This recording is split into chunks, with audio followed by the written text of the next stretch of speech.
Yeah. I didn't want to make an edited video about what I think about this lawsuit. I just wanted to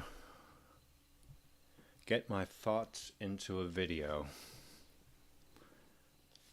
Full disclosure, I don't play on Turtlewow. I tried it. Wasn't super fond of it. I appreciated it, but I didn't play there. Alright, the lawsuit of Blizzard v. Turtlewow, filed in California. So what's named is the fictitious entities Turtlewow, AFK Craft Limited in Hong Kong, and 10 of the people involved in running Turtlewow. I'm sure there's more.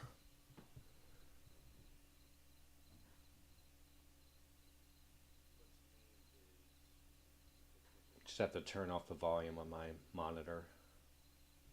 Anyway, so what do we have here? Turtlewow, AFK Craft, and 10 people, including Julia Savko, who is Torta, who is Shenna. Here is Shenna yet again involved in something that's going to affect how we play World of Warcraft. Now, the last time she got involved in this, I know she didn't want to get involved in it, but was when Nostalrius gave Elysium, for whatever reason, gave Elysium the DB to their DB from Nostalrius to Elysium, and that was after Blizzard failed to create private servers, and then after they saw what was getting out of control, a situation beyond their control, they decided, let's go ahead and make classic servers because of what had happened at Nostalrius and Elysium. And Elysium was an unmitigated disaster. It was a clown car shit show for sure. All right, to today. Now, the complaint is basically all copyright infringements and includes RICO charges. Now, I had to check this out. I didn't think you could have RICO civil charges without a RICO criminal case, but I was wrong. I did go and check that out. You can have a RICO civil case, which is strange to me. I went through this and highlighted a bunch of things that I wanted to talk about. Blizzard has long taken steps to protect its valuable intellectual property. This is true of many, if not most, companies. You have valuable intellectual property, including your trademarks. You want to protect it. Not unusual. The defendants in this action have built an entire business on large-scale, egregious, and ongoing infringement of Blizzard's intellectual property. This is true. We all know this. We know we've been involved in this gray world of intellectual property. We know that the private servers are in that gray world. We know we're dealing in a pirate economy. We know that. We know, we have to draw a moral baseline somewhere. We know for a fact that this is not entirely above board. Turtlewow's unauthorized servers harm the player experience in several ways. By way of example, these unauthorized private servers drive away otherwise dedicated WoW players, introduce security risks, fragment the WoW player community, and create confusion as to what are official supported versions of WoW. This argument, to me, is a bit of a stretch. Why? Was it the unauthorized private servers that drove people away from WoW, from Blizzard's WoW? No, of course it wasn't. When did this start happening? It basically started happening almost immediately after World of Warcraft existed. I can think of 2007, I think Krog had a private server. There was probably some before that. And when did it get popular and when did it actually start making money? It was during CATA, wasn't it? And it wasn't those private servers that drove people away from World of Warcraft retail. It was the fact that people hated CATA. That's what the cause was, wasn't it?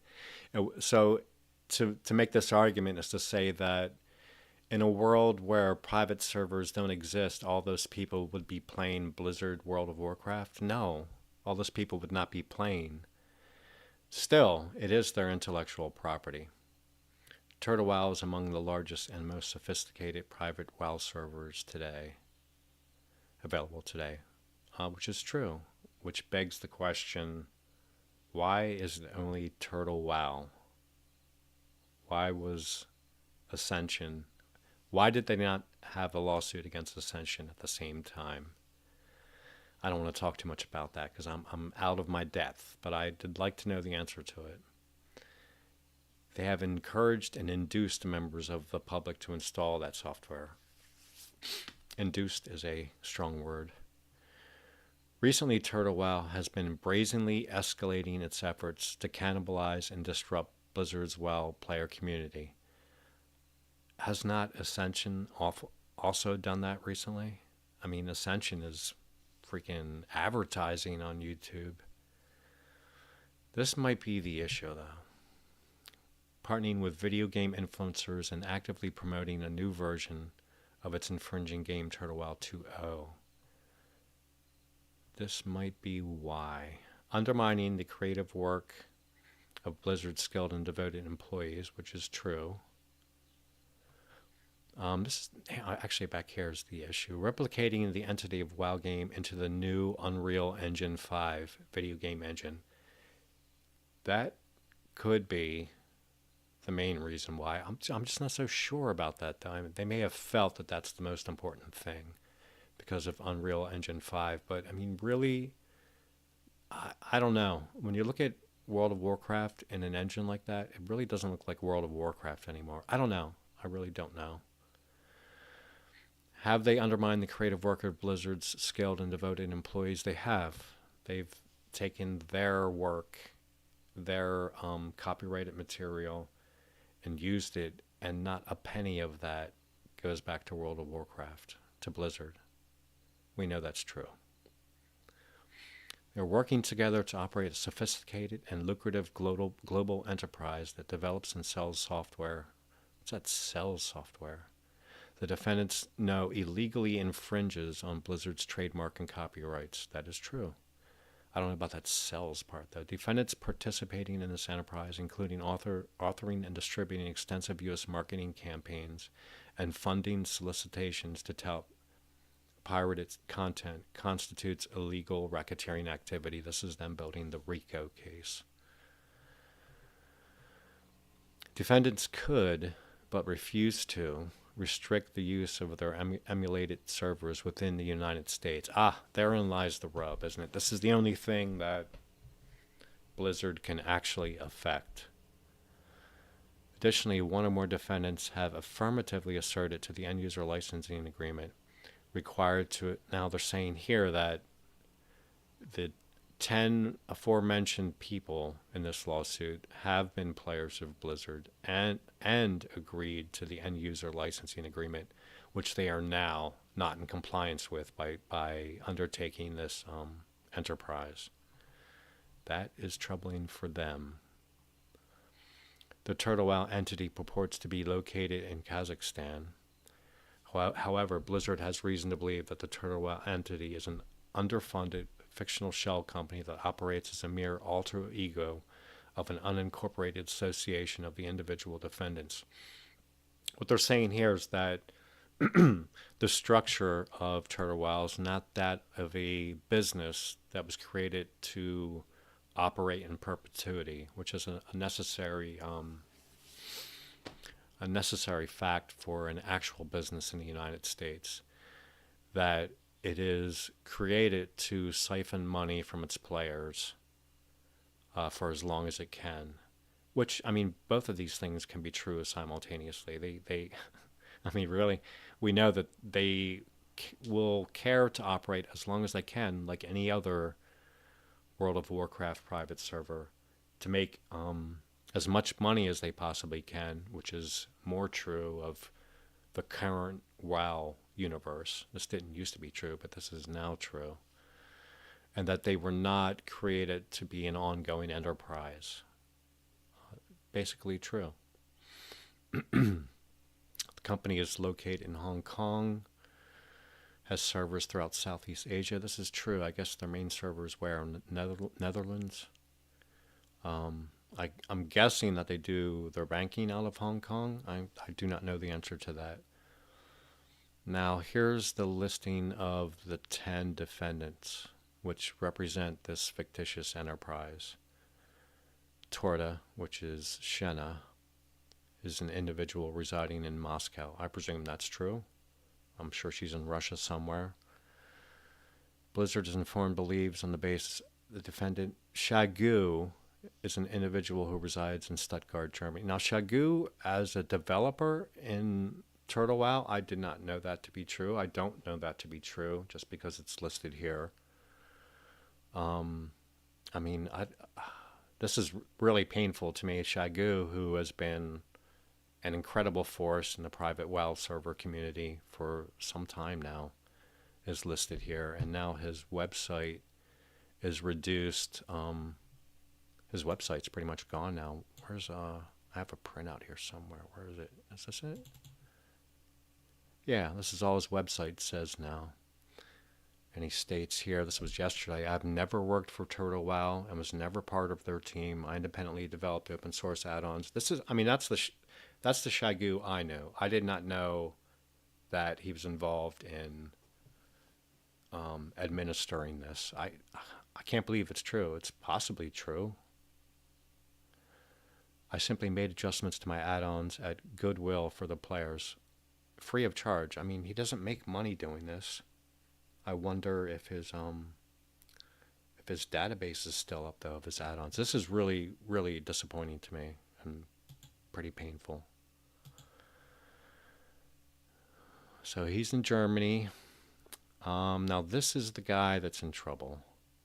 Zimmer Akalix is an individual who resides in Augusta, Michigan. He is the only one that resides in the United States. So if they're going to have their court case, if they're actually going to have a court case in a federal court, on one side of the judge will be Blizzard, and on the other side is going to be this guy. I think. So Shena posted, Turtlewow is here to stay. Challenges come to us often, and each time we are prepared to face them. We remain fully committed. I mean, what are they fully committed to? Are they going to send this guy money for a lawyer?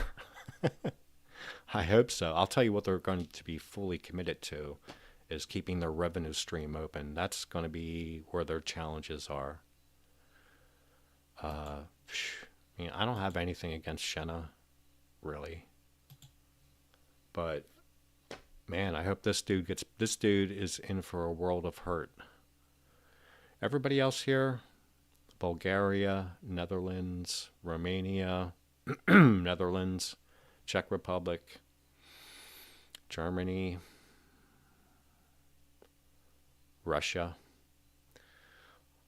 All of these people are the DOE defendants because of the aliases that they use. So none of those people are going to appear in court. None of those people are going to need to pay attention to this in any way other than how it is going to affect the bottom line at Turtlewow. While some of defendants have worked behind the scenes and others, such as Zimmer and Savko, have a public-facing presence, all of them communicate and work together to ensure that Turtlewow functions properly, remains appealing to its existing and potential customer base, and is profitable for all involved. So they're building the RICO case here.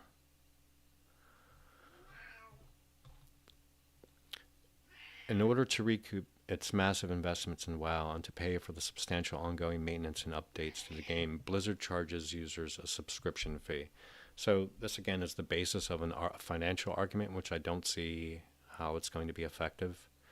The implication that people that would be playing on private servers, in the absence of those, would instead be playing on Blizzard servers is a nonsense argument. We know that.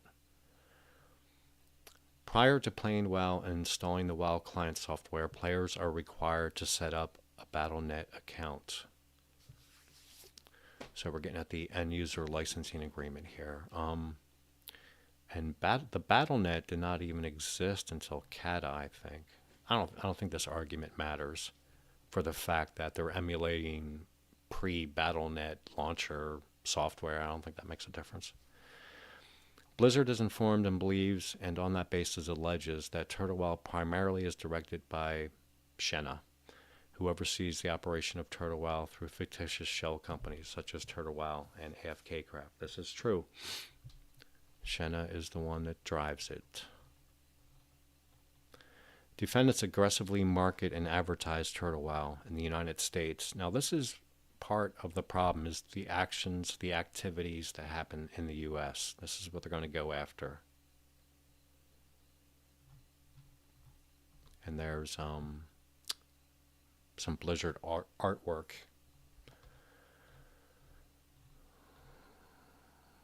Yep. Defendants downloaded and copied an older version of Blizzard's original WoW client and then made several modifications. This is true. And I think I was saying that this was pre-BattleNet launcher. Defendants offer at least 9 different Turtlewow servers, including at least one server dedicated to North American audience. This is what they're after. Many, if not all, of these people are or previously were subscribers and players of WoW on Blizzard servers and possess or possessed WoW accounts. Accordingly, many, if not all, of the players on the Turtlewow servers at one time consented to Blizzard's EULA and agreed not to play WoW on emulated or unofficial servers. Obviously, they're not going after every player. They're saying here, those that agreed to the EULA, which is going to be the Zimmer guy, whoever that guy is, I feel sorry for him. Blizzard is informed and believes, and on that basis alleges, that defendants have made hundreds of thousands, if not millions of dollars from user donations. Turtlewow also has caused significant and irreparable harm to Blizzard. The harm includes, but is not limited to, lost revenue from former WoW players who have been diverted to Turtlewow. Again, this argument, I mean, now, if this Zimmer fellow has to actually show up in court, and if Shenna is going to wire over the money for him to have an actual lawyer, we can have an argument here as to exactly when and how people left the Blizzard universe to play private servers. And I don't think that correlation is causation. We know that correlation is not causation in this case. People didn't stop playing Blizzard because something else was out there that looked better. They stopped playing because they didn't like it. That's what happened. Turtlewow also harms and degrades Blizzard's valuable intellectual property. This is true. When your copyrighted material and trademarks start becoming diluted by outside activities, it does harm the original content.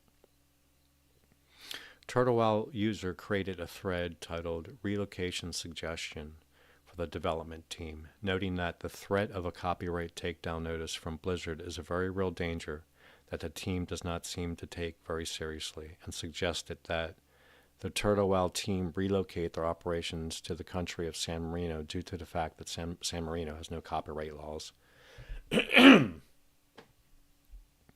Defendant Zimmer responded, "Fortunately, I can assure you this, i.e. that the team doesn't seem to be taking copyright takedowns very seriously, isn't the case. However, it's best for us not to overshare." And here's Zimmer. Here he is, holding the bag. This is really unfortunate for him. Now, the counts they list are all basically copyright infringement. And the value of which, I mean, if this was to actually go to court, Blizzard is entitled to maximum statutory damages of $150,000 for each copyright infringement. Blizzard furthers its attorney fees. This is all copyright infringement. Blizzard has no adequate remedy at law, at least internationally. That's true. Infringement. The DMCA, which is internet infringement. contractual relations. I guess they're referring back to the EULA that we have all agreed to at some point when we play World of Warcraft. Now, this is where the real trouble is internationally, is that there are trademark agreements that Blizzard has in other countries, but no one has ever, not to my knowledge, no one has ever successfully fought in other countries, or Blizzard has never successfully fought in other countries to win back their trademarks, which are used gratuitously by all the private servers. And the building of the RICO charges, which is, excuse me, strange to me. To be a RICO charge, I think they even mention it here somewhere. Well, it's in here somewhere, I'm sure. To be a RICO charge, there needs to be lost monies in interstate commerce or international commerce. There needs to be a provable loss of money. I really don't know how this would work. I don't know. I'm not a lawyer, so I don't understand how this could work. Because first, you'd have to prove that the monies made are monies that you lost directly. And how do you do that? How do you do that? Because, like I was saying, there's no correlation is not causation. Like, you can't prove that people that are playing Blizzard or playing World of Warcraft would have been playing Blizzard's WoW otherwise. The enterprise has engaged in and their activities have affected interstate, and even foreign commerce. The enterprise's marketing hub is located within and directed from Michigan. With this guy Zimmer, man, he's in a lot of trouble. Oh my God. So, I mean, their marketing activities are led there, but that doesn't necessarily mean that the criminal activity is led there. It doesn't necessarily mean that there's a correlation or causation between people paying to, in one form or another, paying Turtlewow is monies that would have been paid to Blizzard. At any rate, this guy Zimmer is in a lot of trouble. What else do we got? As alleged herein, Blizzard has suffered harm and been injured in the United States. This is true. I mean, they have been harmed by other people using all of their copyrighted materials and not paying a penny for it. That is true. The relief that they're seeking preliminarily and permanently enjoining defendants. Now, this is what has me confused here. They're not preliminarily specifically saying that they want the website and all activities blocked, right? Their office employees acting, participating from, infringing Blizzard's copyrighted works. See, now this infringing would be international stuff for their copyrighted material, but I guess you could, I mean, they're not specifically asking for, even though this is the end game, this is what they want. This is the real harm that they're gonna put on private servers. They're going to seek to block private servers from being able to operate, from being able to be played in the United States. That's the end game here. I mean, they're not. I don't see how they're going to get any money out of them. They are going to put a hurt on them, though. So if they can affect, here it is, requiring any and all service providers or vendors providing services to defendants in furtherance of the operation of Turtlewow, including hosting services, payment processing services, that's a big one, domain registration services, content delivery networks, to cease providing such service. This is the harm that they want to put on private servers. If you can stop payment processing, then that's going to make people have to, I mean, as far as U.S. companies are concerned, U.S. payment processors, that's going to make Turtlewow have to try to figure out like an end around. What other services can they cobble together to keep the pipeline of money open? That is the challenge. And when Shenna says that they're gonna work to make sure that they're still in operation, this is the work that they're gonna have to do. This is their big concern. How do we keep the pipeline open? Now, requiring defendants to deliver to Blizzard all copies of materials, all versions, they want all the software. Like, how is that going to be enforced? That's not going to happen. Requiring defendants to remove all social media accounts and profiles. That's going to happen in the U.S. That's what they're going to be able to do that. So, really, that's the end game here is to cut off the United States from private servers. So I was wondering why, like, Ascension wasn't, in my mind, they would have served a lawsuit against Ascension at the same time for the same thing. I don't know why they wouldn't, except for maybe that this is the trial balloon right here. If this works, then to just come after each and every one that appears to be making money. Requiring, to the extent permissible under U.S. law, internet service providers located in the United States to cease providing access to Turtlewow and the Turtlewow website, such as by blocking and restricting the IP address and transferring the Turtlewow domain name to Blizzard. This is actually a possibility.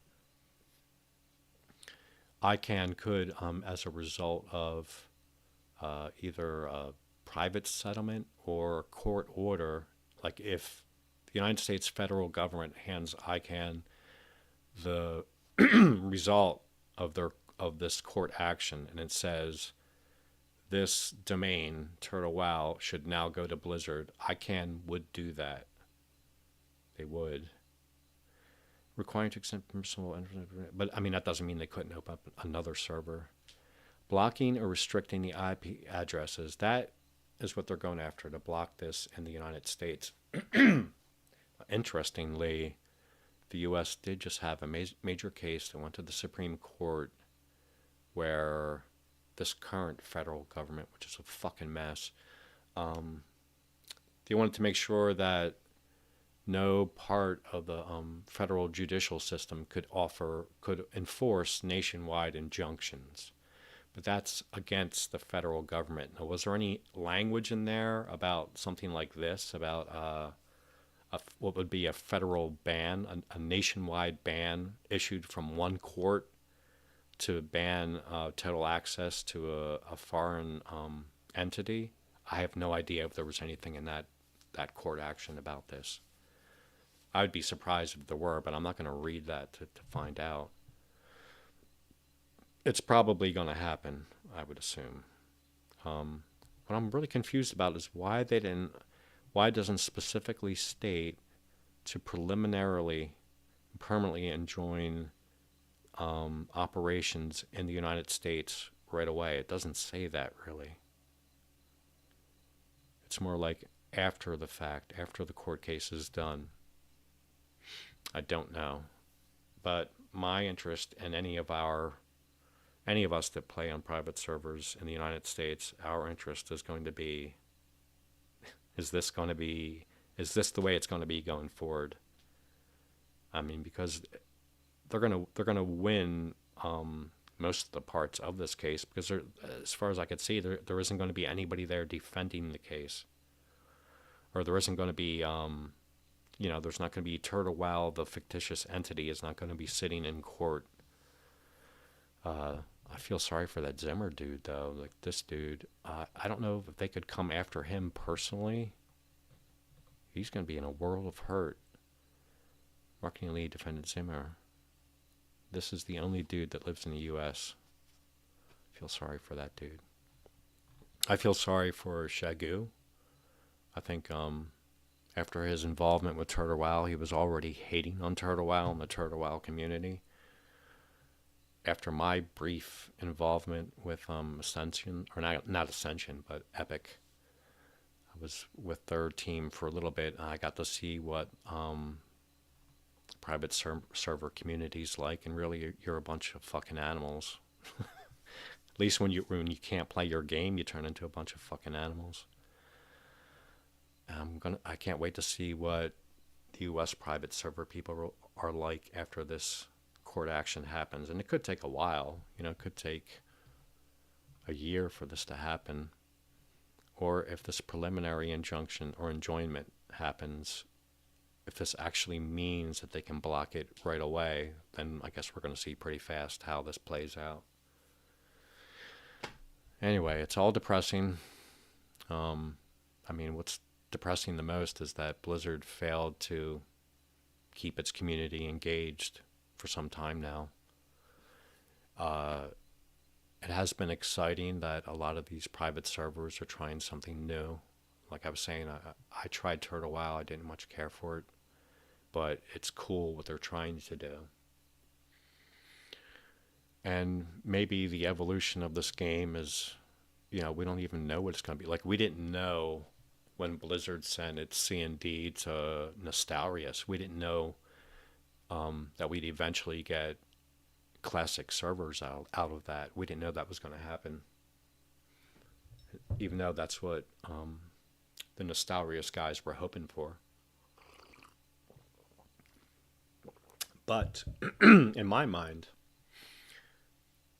in my dream world, the end result of this would be that what Blizzard could do, I know this is really bizarre, but if they just had a licensing agreement with people that want to take the Blizzard software, emulate it and create new wild and funky things, if they could just have a licensing agreement, maybe even put them in the BattleNet launcher, legitimize it, legitimize people that want to be creative and create something new and do things that Blizzard never has.